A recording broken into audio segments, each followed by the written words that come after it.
उस लड़की के आते ही 19-20 साल पहले बहुत बेरहमी से आपने अपना हाथ छुड़वा दिया।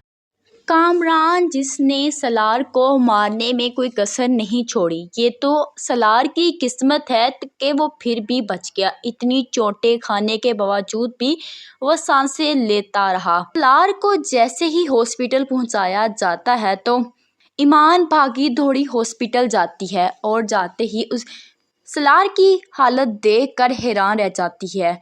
ईमान को तो यकीन है कि कामरान ने ही ये सब कुछ किया है। जैसे ही सलार को होश आता है तो वह दिल में खुद से तहैया कर लेता है कि अपनी माँ की एक एक चीज़ का बदला ना लिया तो मेरा नाम भी सलार नहीं। हर चीज़ अपनी माँ की वापस लेकर रहूँगा।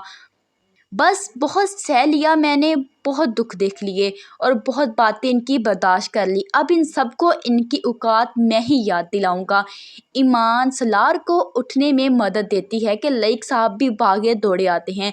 लईक साहब भी अपने भांजे की हालत देखकर बहुत ज़्यादा परेशान होते हैं और उससे कहते हैं कि सलार, तुम्हारी ज़िंदगी में जब से ये लड़की आई है तुम्हारे बुरे दिन शुरू हो चुके हैं, क्यों छोड़ नहीं देते इसे।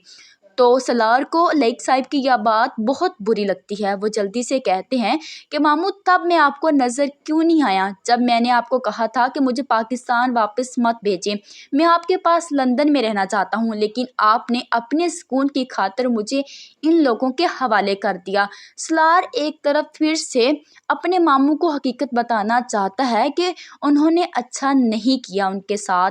लईक साहब समझ तो रहे हैं लेकिन खामोश हैं, एक दिन वो भी फट पड़ेंगे। दूसरी तरफ कामरान बहुत ही ज़्यादा परेशान होता है कि सलार फिर से बच गया है।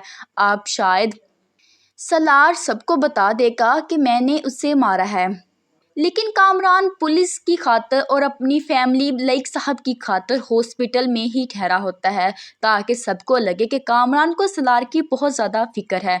सलार को जैसे ही पता लगता है कि कामरान बाहर है, वो ईमान से कहता है कि मुझे उठने में सहारा दो। सलार वही कपड़े पहने फ़ौरन से कामरान के पास जाता है और उसके मुंह पर थूक देता है। कामरान अपने मुंह पर सलाह कर थूक देकर गुस्से से आग बगोला हो जाता है और जल्दी से सलार का गिरेबान पकड़ने लगता है। तो सलार कहता है कि अपने दिन गिनना शुरू कर दो, मैं अपनी हर चीज़ का बदला लेकर रहूँगा, तुमने जो करना था कर लिया, अब मेरी बारी है।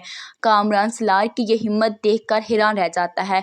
ईमान भी सलार के अंदर आई हिम्मत देखकर बहुत ज़्यादा खुश होती है और वो भी सलार का साथ देगी। आने वाली एपिसोड बहुत ज़्यादा एक्साइटेड होने वाली हैं। अब देखते हैं कि ईमान कब तक सलार का साथ देती है या फिर वापस जैन की तरफ जाएगी। जैन किस तरह ईमान की ज़िंदगी को तबाह करेगा, कमेंट बॉक्स में बताइएगा। मिलते हैं आपसे एक नई वीडियो में, उतनी देर के लिए अल्लाह हाफिज़।